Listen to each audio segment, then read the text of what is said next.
How's it going? This is Jason Kelsey, and welcome to the Phillies Show. Ruben Amaro Jr., Jim Salisbury, Todd Zolecki, the Phillies Show. It is Tuesday, November 11th, 2025. Hope everybody is doing just great. So if you missed last week's shows, Monday we went over all the top free agents the Phillies could pursue. Last Wednesday we went over all the top trade candidates the Phillies could pursue. And then on Friday, we talked with Josh Norris of Baseball America. He ran through Baseball America's Phillies top 10 prospects list. And if you're watching this on YouTube and you're going, hey, man, I missed that episode. Well, we had a little bit of a technical issue, so it's not available on YouTube. We're going to get it back up soon. So if you want to check out that episode, it's great stuff. Great stuff. Josh was very candid about the Phillies top prospects. And if you can't wait for it to go back up on YouTube, you can always check us out, of course, on Apple and Spotify. So the Phillies. YouTube's having some issues. Yeah, YouTube's having some issues with us. Yeah, they don't like us. They don't like us. We got to get that episode up. I mean, he was very interesting. Josh was good. Interesting to hear different points of view, outside points of view from people. Talked to a lot of people around the industry, and he gave some real honest critique on some guys that the Phillies are really counting on. So I would really urge folks to listen to that. A lot of good information. They are prospects. Right. That's right. They're prospects. They're not finished products. Correct. And I'll remind you, Baseball America absolutely trashed J.P. Crawford, years ago, I don't know what it was, 7-8 years ago. And he's turned out to be a pretty good player in Seattle. Very good player. Yeah. Right. Very good shortstop, no doubt about it. So the GM meetings guys are going on this week in Las Vegas. Philly's there. Everybody's there. We're not there, but everybody's there in Las Vegas for the GM meetings. And in light of that, the hot stove season getting started, we asked you, our listeners and viewers, for some questions about the Phillies hot stove season. So let's jump right into it. This one is from Folk Jam on Instagram. Will Kyle Schwarber's free agency be drawn out, and how should the Phillies respond if so? And as a follow-up, this is from Pan Martin on Facebook, kind of related. Let's hear your guesses. Of the big three, Schwarber, JT, Ranger, Suarez, who signs first, no matter where, and when will it be? So do we think Schwarber's free agency will be drawn out? Let's start there. And how will the Phillies respond? I don't think it's going to be drawn out. And I based that on knowing his personality a little bit. I think he would probably like to know where he's headed. And I think he wants to come back here, and I think they're willing to do what it takes. So I think all that adds up to him making a rather quick decision. I just don't see it being drawn out. Ruben? I would say moderately drawn out. And the reason why I say it is that Casey Close represents both he and Kyle Tucker. And I think they sort of will affect each other in some way, shape, or form. Probably two of the best offensive players. Guess you could say Bregman's in there as well, Alonso. But as far as profile is concerned, I think the fact that that Casey Close has both of those guys, I do believe that I think it's going to take a little time, because when one domino goes, the next one will then go, I think. I don't think that Kyle Schwarber will go for the last dollar. I think he'll go for a combination of comfort, dollar, and length. Kyle Tucker, I think he's going to go for the last dollar because he has got a chance to move the market. And so I think that they may affect each other. Moderate. I do think before Christmas, we will know on Kyle Schwarber. You, Todd? Well, I'm hoping it's before Christmas, because there's nothing worse than getting, something breaking on like December 23rd. You're sitting down running around with the kids of the family going somewhere. It's like, oh crap. So I hope it's done before the holidays. Let's put it to you that way. But yeah, I agree with you. I agree with you. So Schwarber- if you think he's going to wait on Tucker, though, that could equal drawn out because Don't know if he's necessarily going to be waiting. It's just it will affect him. The negotiations that'll be going on parallel will affect the two. I just think it'll stretch it out a little bit longer than it typically would. So I'm going to guess that we all think we're going to rank these guys in the same order. Schwarber, JT, Ranger. Who do you think gets signed first? I'm going to say JT signs first. Boom. I'm right with you. I think I think that's more cut and dried. If you give him a 3-year deal ish at the AAV that he thinks he deserves, out of respect for him, I think I could see him signing. Then I think it'll be Kyle. And then I think deep into the winter, we could get an answer in Ranger Suarez, unless somebody absolutely goes bananas and says we have to have this guy and makes a monster offer. What do you got? I think that's very fair. Like if they do what they did with Jason Worth, where a team goes literally bonkers because no one was even close in that deal when he got it, 125 million or whatever it was.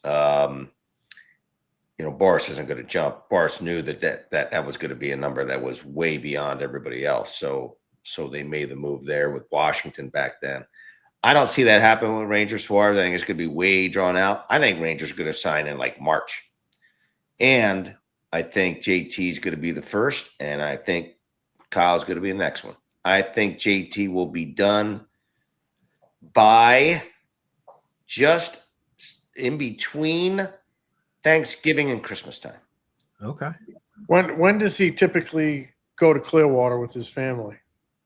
JT. That's a great question. Because he spends, a good chunk. He owns a place there, right? When we had him on our podcast last year, he was in Clearwater and he goes to Clearwater early. So I could see him going early, and I don't think Schwarber's going to be terribly drawn out either. I think both of them like it here and have unfinished business here, and I think the organization wants both of them back and realizes it's going to have to do something to get them back quick and move on and address other needs. 3 years, $40 million for JT. There you go. Do you think that's that light? Would be okay, because I was thinking if it's going to go 3 years, it might go 45. I think I might jump at that. Yeah, 3 years, 45-ish. You might have to jump at I that. don't think he needs to get to 15. You don't think so? Okay. No. I wouldn't give him $15 million. I mean, I would really choke on it. Right. You might have to, though, if you want the player, right? Isn't that free agency, though? Sometimes not too many catchers making 15. That's true. I mean, especially now, Salvador Perez just signed that 2-year, $25 million deal with the Royals. So that's 12.5. So there you go. Maybe that, if I'm the Phillies, I'm looking at that going, look at this guy. Looking at that ballpark there, 340. Yeah. Right. Okay, so we'll follow up then. This is from Dave Shear on Facebook. If the Phillies don't re-sign JT, who do you think will be the catcher in 2026? Do you guys have any thoughts on that? Yeah, Marchand. And I like Marchand, but Marchand's going to need some. He's going to need some support. He's going to need a Caratini or a Jansen or someone like that to help him out. Maybe McCann. You know what? I know Garrett Stubbs is still there and part of the organization, and he might be the second guy. I don't know if the tandem of Garrett Stubbs and Marchand is the way to go.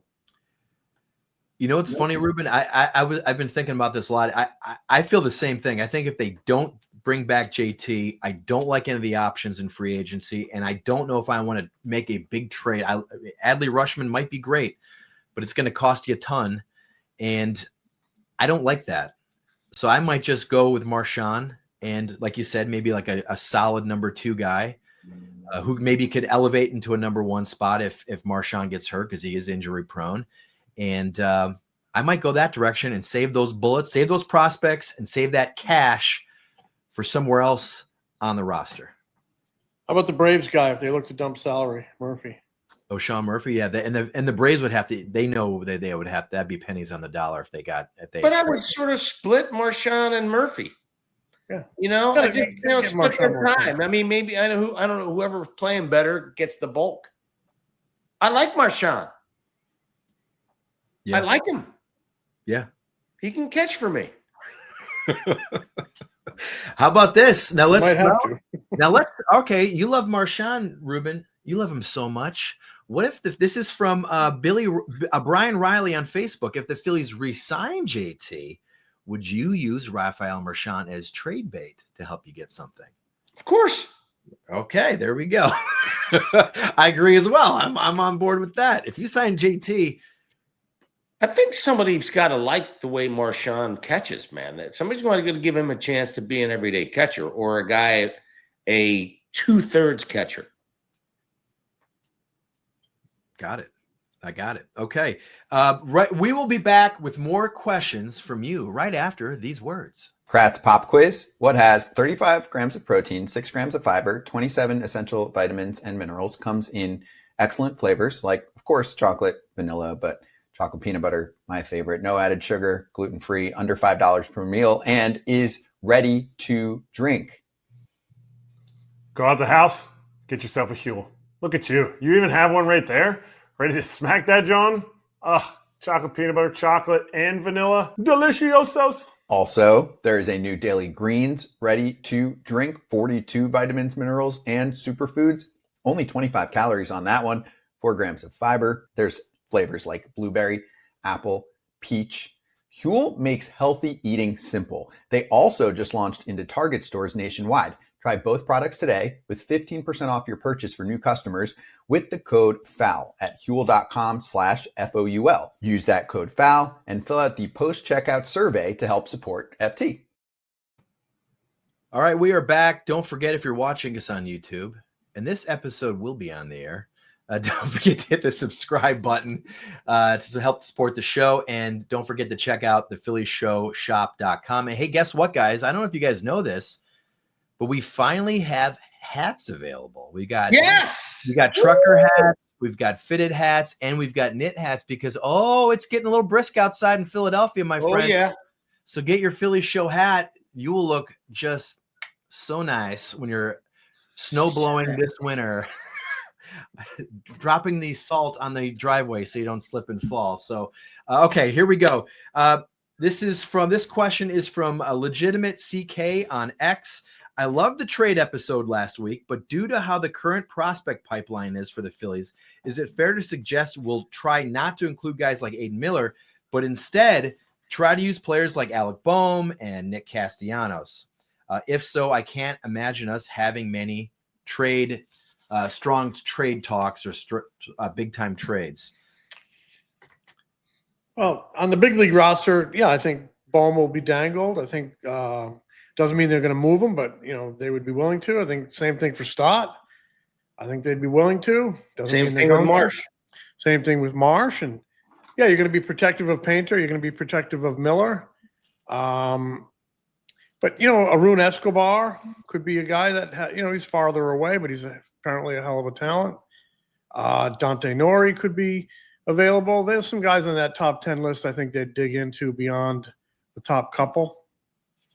Yeah, I think they'd be more apt to probably move a guy like Alec Boehm just to change things up. That would really sort of, if you're worried about running it back, which I am, I'd like to. You may have to move from your major league club to do so, and you may not get great value for them, but you should get value for them because they're playing in the big leagues and being productive. Yeah, the one guy that legitimate CK mentioned was Castellanos. That's a different category. That's more of a salary dump. I mean, I wouldn't be surprised if we know more about Castellanos' situation before the end of the week coming out of the GM meetings. I'm sure they've laid a lot of groundwork on if anybody's going to be interested in Nick Castellanos. Would you be interested in, if we ate $15 million out of the 20, would you want him? Yes, no. So I feel like they're going to have they could have a more concrete picture about his situation, this week coming out of the GM meetings as they it may take a while because they're going to exhaust it. I mean, it's $20 million. And, they did not dump Taijuan Walker. He ended up coming back and being, pretty productive and helpful for them. He's still around, and his 18 million or whatever it is. And I mean, it's going to be a little exhaustive because they're going to have to try to find somebody who does not add to their offense from the right side during the course of the offseason. I mean, it may drift all the way into February or March. I think I have a little bit of a different take. I think it might move quicker just so this kind of situation can be eliminated, so it just doesn't linger, become a cloud. What are we going to do? So there's some really closure and some certainty heading into the bulk of the offseason. It wouldn't surprise me if they moved rather quickly on that, but again, who knows? Yeah. Okay, here we go. We got a few questions on this one. Bo9292 on Instagram. How likely is Don Mattingly a choice for the open bench coach spot? Chuck Fogg on Instagram. Doesn't adding Donnie Baseball put the pressure on Rob Thompson? I think it's Fairmount on Threads. And any update on Donnie Baseball? Jim, you first mentioned last week that the Phillies had expressed interest in Don Mattingly to be the Phillies bench coach. Yeah. He's the guy they want. It sounds like it's in his the ball is in his court. I don't know how long they're going to wait because you do want to assemble your staff. But I don't think if he says yes to the Phillies, I don't think it puts undue pressure on Rob for the simple reason, we all know Rob. He's a pretty secure guy, pretty secure in his own skin. This is a guy who considered retirement a few years ago. Kind of look at this as, almost gravy for him, staying on and continue to chase a World Series dream with the Phillies. So I don't think he'd be threatened at all. I think he'd welcome the support. I think he's got a good rapport with Mattingly, dating to their time in the Yankees, on the Yankees staff and that organization. And, Dombrowski came out and said they were looking for big league experience, managerial experience. He's managed 2 teams. Beyond that, he's got a lot of playing experience. And I think that would play well in the clubhouse because there's a kind of a dearth of big league playing experience on that staff. So I think it would maybe create more of a well-rounded staff. But we'll see if Don Mattingly says yes. I read that story on MLB.com last week where he wasn't sure that he wanted to be on the road quite as much. Well, if he's doesn't want to be on the road, being a bench coach is not necessarily a job for you because you're going to be back on the road. But I think there's a lot of things that would be attractive to him here, including his son as the GM. That would be a hell of a story if the Phillies could, bring it home. I mean, what a memory for that family if they could make it happen. So I think he'd be a really good add to this staff. So we'll see where it goes. Be a great add, a lot of credibility to the staff. Someone who actually has been in the big leagues and played in the big leagues. Managed in the big leagues, and I don't think it'll affect Chopper at all. He wants to get better people around him, I'm sure. And if I'm Donnie, though, I might wait.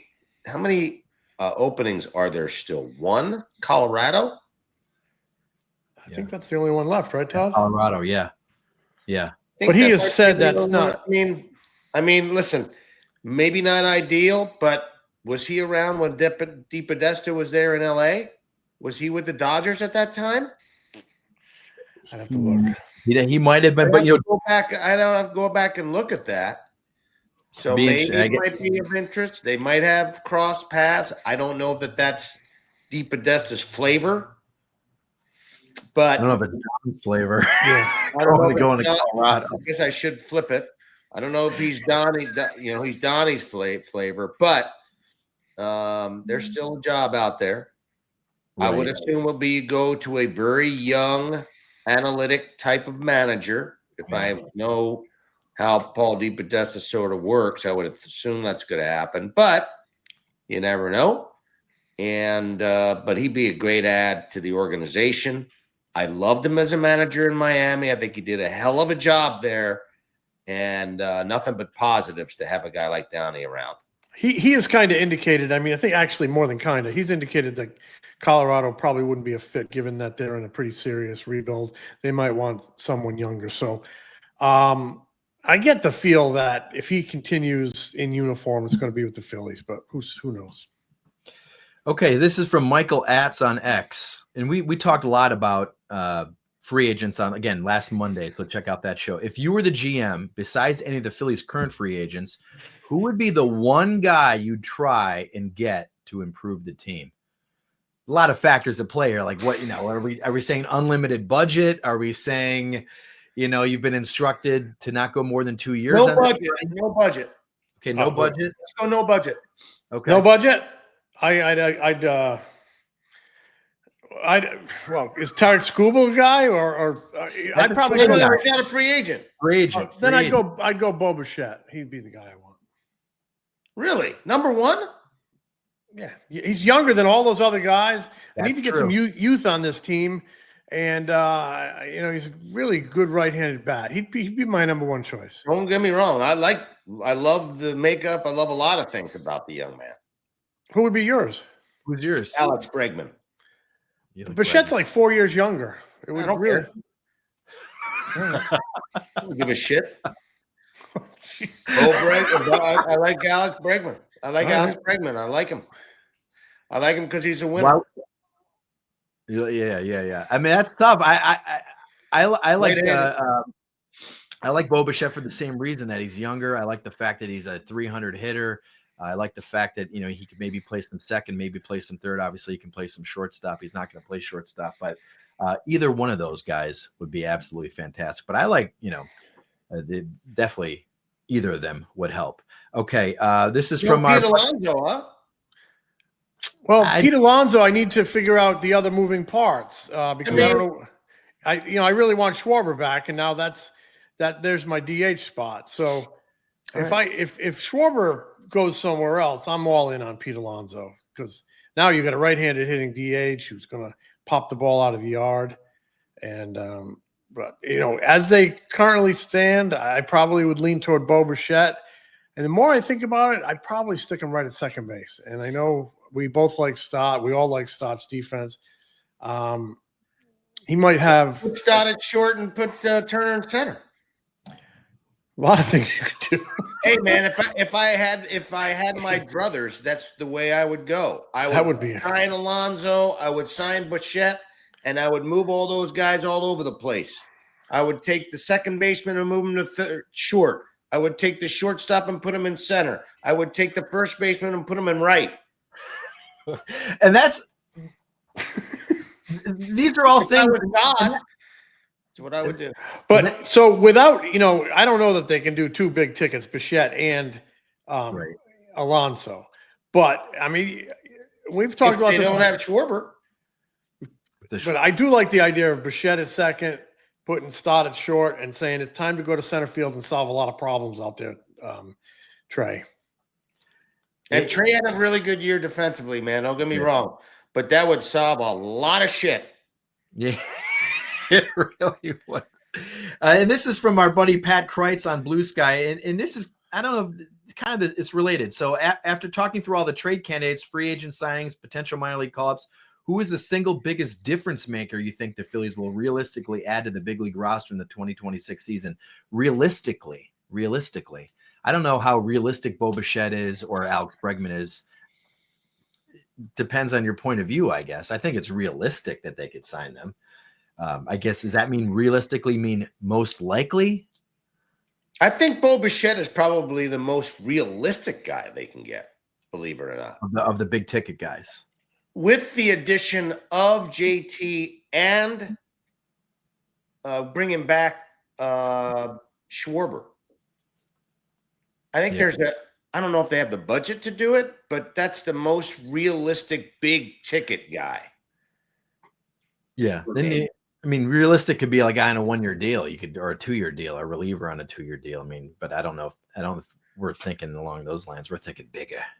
I actually think there is and we talk a lot about the budget, and Dave Dombrowski said we can't have a $400 million payroll. We have to be practical about it.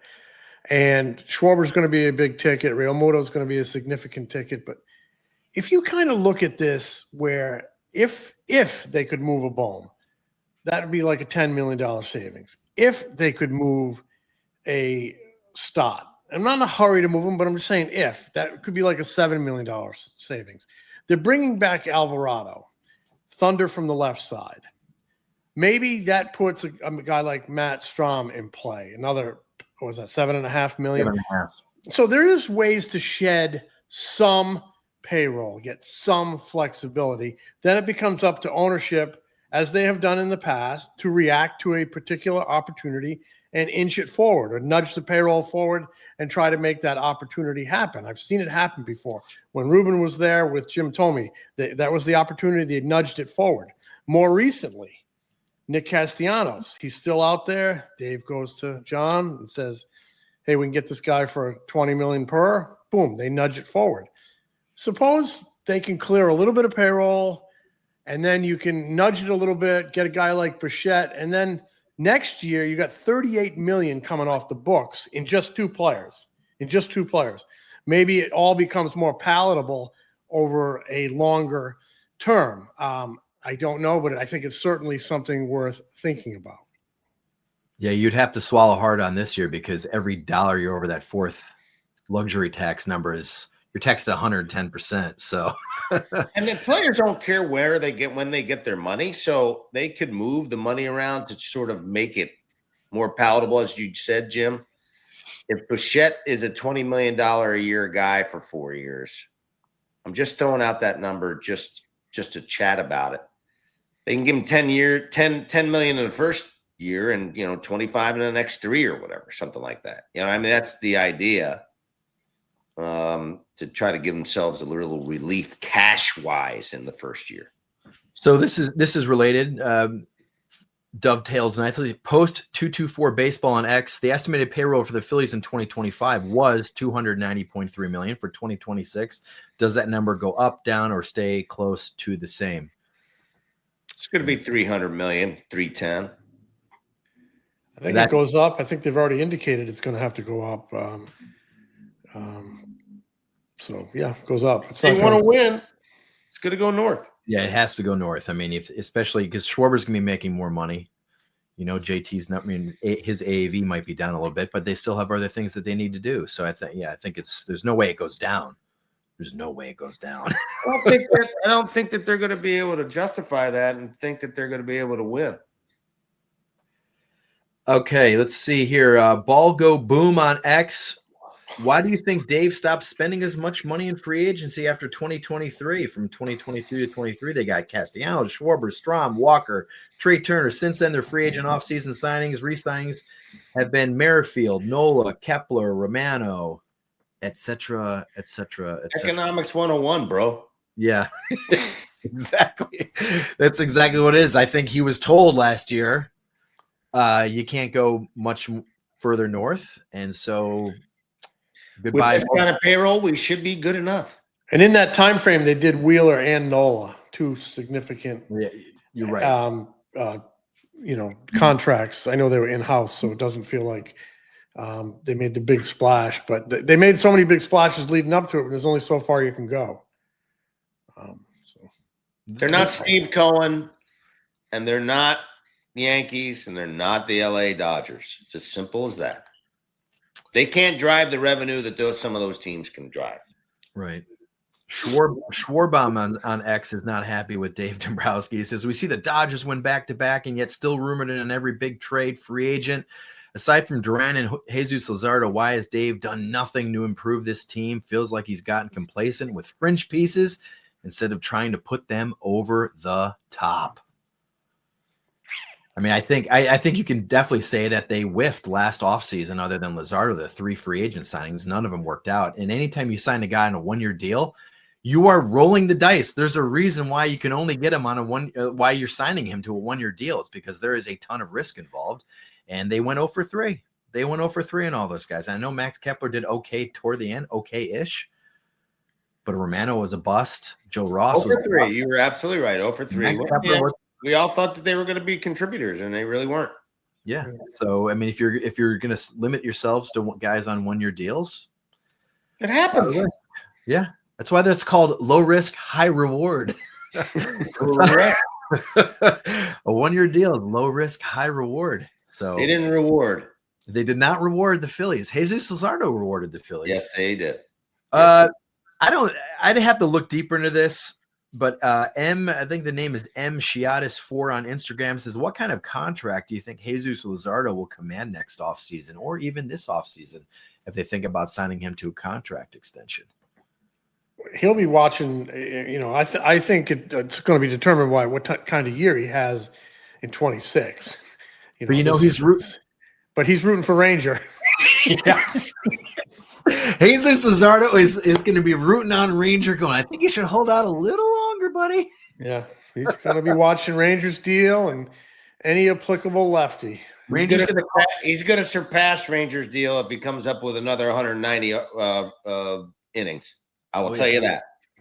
I will tell you right now, he will surpass whatever Ranger signs for this year. If he throws 190 innings or 185 innings and is healthy at the end of the year, he will surpass Ranger Suarez's deal.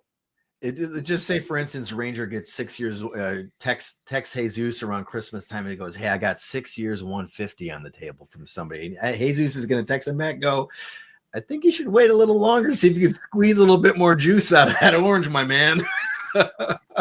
He's going to want, you're right, though, guys. He is Ranger Suarez's biggest fan this winter. Okay. I think we know the answer, but I'm going to ask anyway, because I do have I run into a lot of people and they do ask me about this still. So this is from TCats3 Deuce on Threads. Do you believe Bryce Harper plays for the Phillies next year, or is his relationship with upper management torn with the somewhat truthful comments made about his performance last year? Do we have anything more to say about Bryce Harper and Dave Dombrowski? And, is this a contract dispute? Dead. He's already designing his opening day spikes, his Fanatic themed opening day spikes. Let's not forget he has a tattoo, a Fanatic tattoo right here on his left arm. Yes. So he's going to be in Philly next year, and I think a lot of that stuff will blow over, especially if Dave has a big off season and gets him some protection behind him. What do you think that first Harper press conference is going to be like in Clearwater in front of all the palm trees? Exactly. That might be one of the first questions asked. Are you happy here?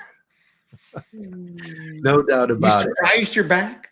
Are you surprised? Yeah, exactly. Was this a contract dispute?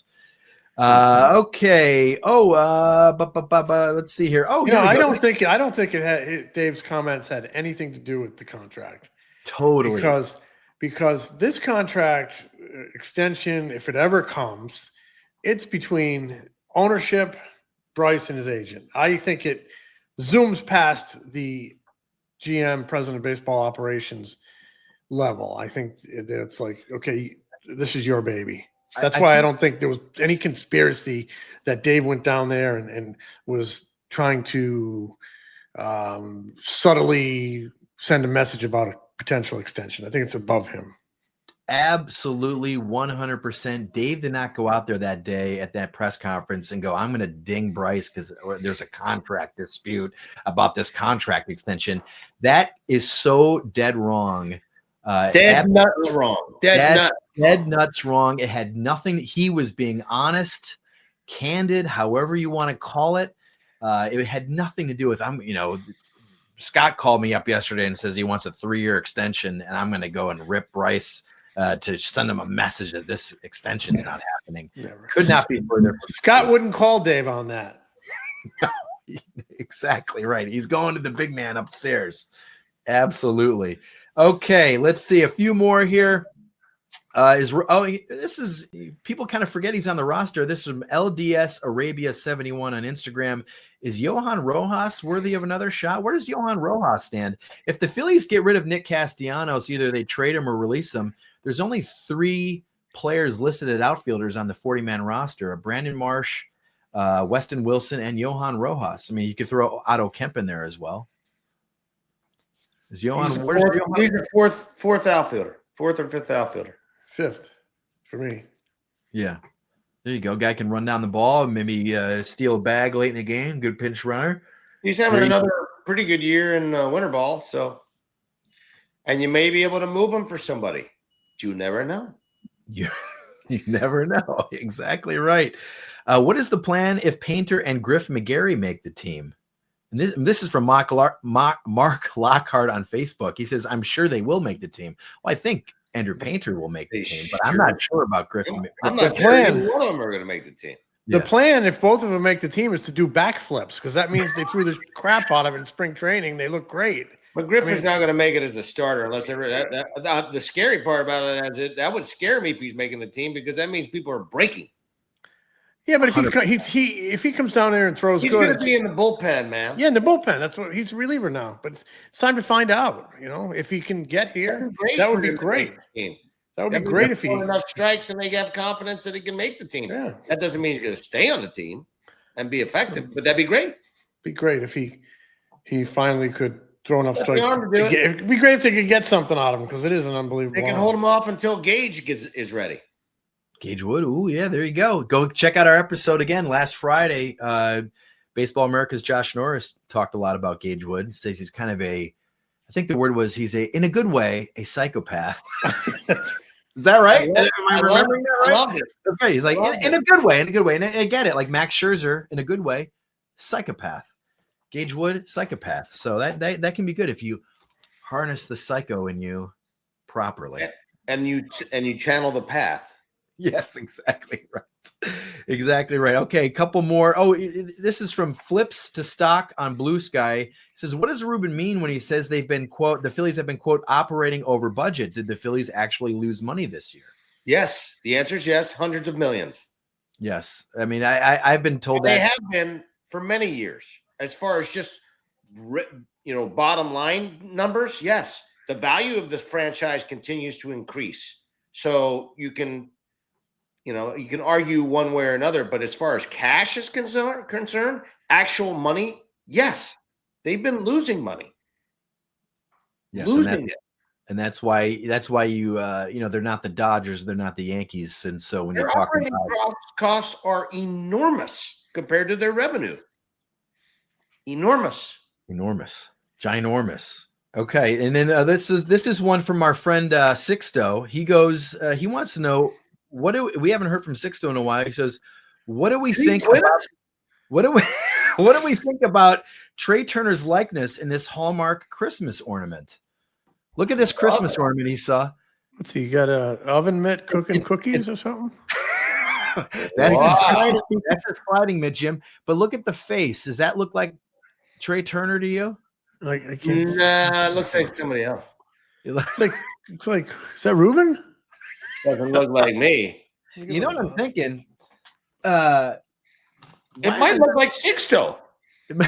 Why is there not? Hold on, look. Jim's putting on his glasses here. It looks a little like Kevin Stalker. No, you know what it looks like? It looks good. It looks a little Reese Hoskins-ish. Yeah, a little Reese. It looks more Reese. I think they took the Reese mold. Dude, some of those facial shots on some of these bobbleheads and stuff are just not close. Back in the day when the bobbleheads first came out, it was just like generic person with the number 26 on the back, and there's your Chase Utley. You know what I mean? Or the generic white guy, and that's Chase Utley. That's Chase Utley. That's whomever it might be. Jeff Jenkins. Shane Victorino, whoever it might be. Yeah. Same type of guy. So all Aaron Nola. Yeah. Throw a goatee on the guy if the guy's got a goatee. Bada bing, bada boom. We're done. That's it. We're done with it. Okay, that was fun. We will be back later this week. We're going to talk about, Dave Dombrowski is going to talk to reporters in Las Vegas at the GM meetings. I'm sure he's going to have loads of interesting things to say. And maybe some news will come out of it. We don't know, but we'll be back later this week to talk about it. Smell you later, boys. Smell you, James. The Philly Show is brought to you by the Foul Territory Network. Subscribe to The Philly Show on YouTube and wherever you get your podcasts.